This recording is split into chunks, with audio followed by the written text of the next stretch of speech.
you afraid of me? And people laughed.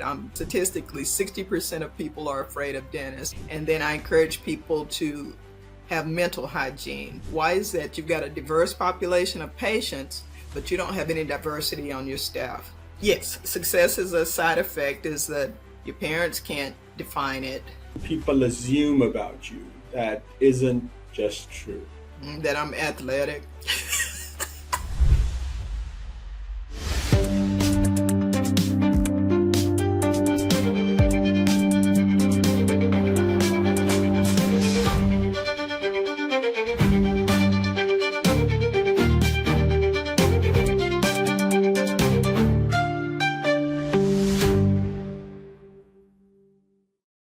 Mo, I want to go to a TED talk that you gave, and you connected dentistry to lessons on bias and empathy. Yes. And how can everyday people practice that kind of empathy at their workplace, be it office, home, other things that they do? Would you want to summarize that message a little bit for our audience a little bit? And we'd love to hear what brought you about saying that, and then what would the message be in a nutshell now? And are you still practicing that? I'll give you the highlights of it.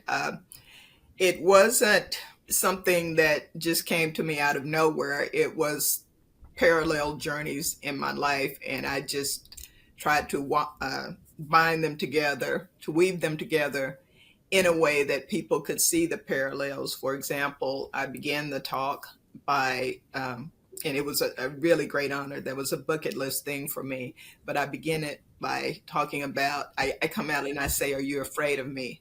And people laughed. I'm 5'4", 120 pounds, so I'm not the scariest person in the room most times. Well, my children might disagree, my adult children might disagree, but otherwise, no one is really intimidated by me. But I talk about, I say, well, I'm a dentist. And, people chuckle, and I say around the world, statistically, 60% of people are afraid of dentists. And equally, 60% of people do not have a friend of another race, a close personal friend. Mm-hmm. And we want to call those people, those colleagues we sit by at work or at a conference or have an occasional meal with, our friends. But close personal friends are at your home for birthday parties and the Super Bowl game. Close personal friends you travel with. Close personal friends you're more than Facebook friends with, your FaceTime, literal FaceTime friends with. And when most people really examine their lives, they'll find they really don't have very many, if any, friends of another race.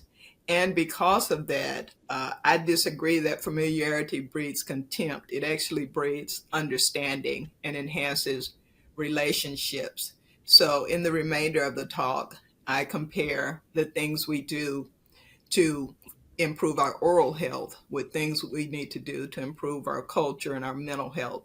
For example, we floss to clean between the teeth where the toothbrush doesn't reach. That's the front and the back of the teeth. And then I encourage people to have mental hygiene, to go into those recessed areas of your mind when you find yourself, when someone walks by who doesn't look like you or who has an accent, and you find yourself mentally having a negative thought about them. And we've all done it. We might not want to admit it, but we all have assumptions and biases. Get to the root of that. Why am I thinking this? Why am I alarmed or afraid of this person? Why don't I go over there and sit by them? Why do I sit by this group? It starts there with searching ourselves, and then spend time with other people. It doesn't have, you can't run out and say, "Hey, be my friend. You're Asian, you're Hispanic, be my friend." But begin to, I say, have lunch with a stranger. Even within our hiring practices, it's more likely to be someone who looks like us. When you go into most of our smaller medical practices, this, or dental practices, all of the staff looks the same. Why is that? You've got a diverse population of patients, but you don't have any diversity on your staff. So it's work, and then it's cross-cultural recognition, and then education, because at the end of the day, you're fixing yourself and mental health aspects to it. So Yes. it's quite a brilliant, good message. We're Hmm. busy a lot of times, and a lot of people are busy in their work. Right. You once said success is a side effect. What's the treatment plan behind that idea? And what's the emotional prescription you'd give to people chasing validation instead of vision? Yes, success is a side effect is the title of my book on professional development. Is success is a side effect, leadership, relationships, and selective amnesia. And I'm sure you're familiar with Maslow's pyramid that has an apex of self actualization, but at the base of that is just basic needs that we have. And for me, when I talk about success and what I say to others when I'm speaking, coaching, training, is that you have to define success for yourself. Your parents can't define it. You know, your partner can't define it. You certainly shouldn't let social media define it. And it looks different for everyone. And until you know what it means to me, what my values are, what I really want out of life, you'll just chase every new thing that comes along. But if you have your values in alignment with your lifestyle, you'll be so much happier. You'll save money because you won't buy every new program, every new toy that comes along.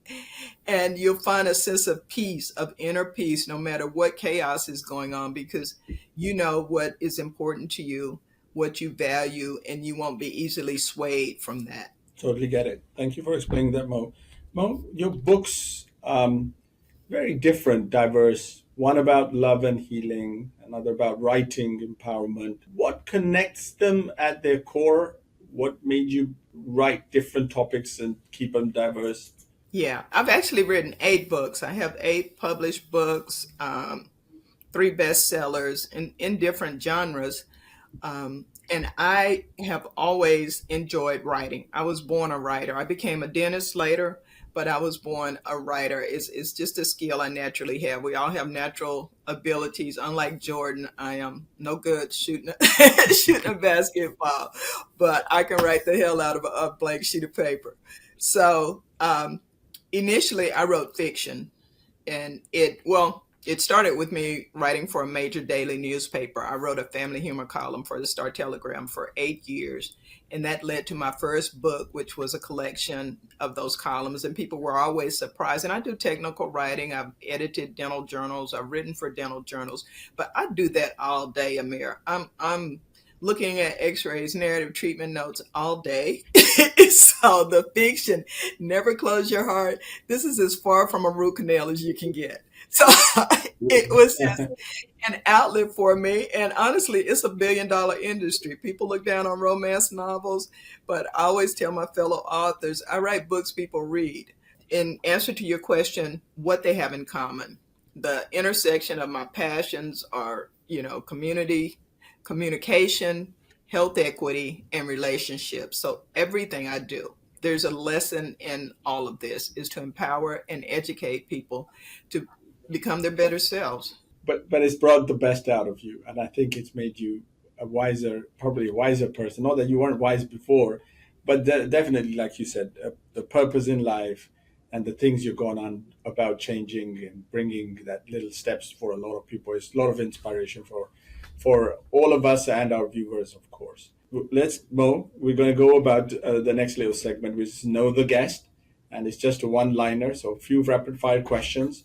One book that changed how you see success. The Millionaire Next Door. Excellent. So, what one word defines your 2025 energy and drive? You said it. Resilient. Excellent. A daily ritual that grounds you. Going in my war room and spending time with my higher power. I have to have that.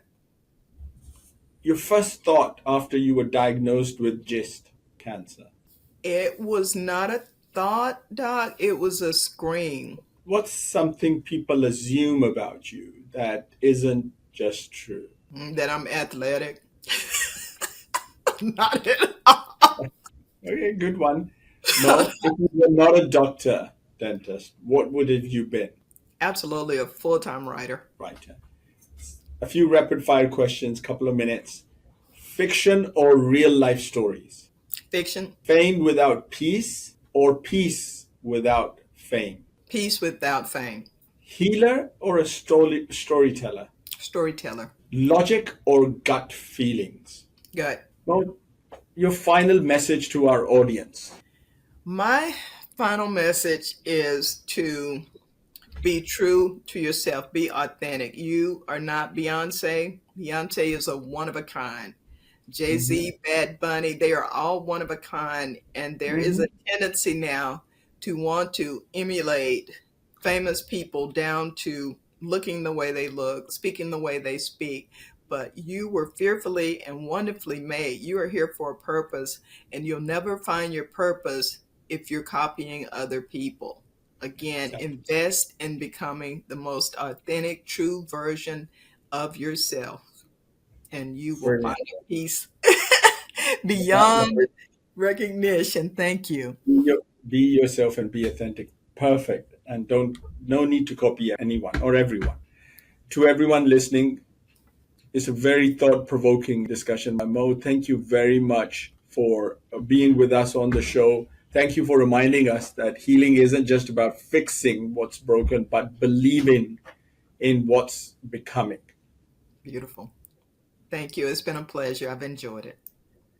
What a remarkable journey we've just experienced together.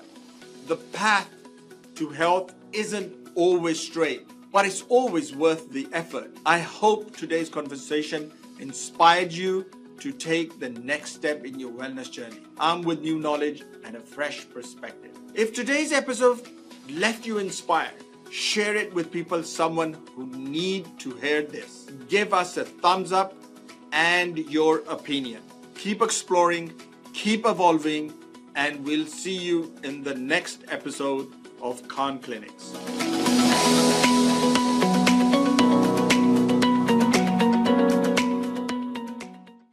What a remarkable journey we've just experienced together. The path to health isn't always straight, but it's always worth the effort. I hope today's conversation inspired you to take the next step in your wellness journey, armed with new knowledge and a fresh perspective. If today's episode left you inspired, share it with people, someone who need to hear this. Give us a thumbs up and your opinion. Keep exploring, keep evolving, and we'll see you in the next episode of Khan Clinics.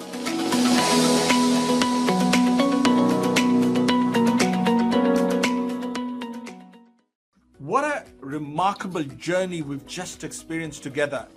The path to health isn't always straight, but it's always worth the effort. I hope today's conversation inspired you to take the next step in your wellness journey, armed with new knowledge and a fresh perspective. If today's episode left you inspired, share it with people, someone who need to hear this. Give us a thumbs up and your opinion.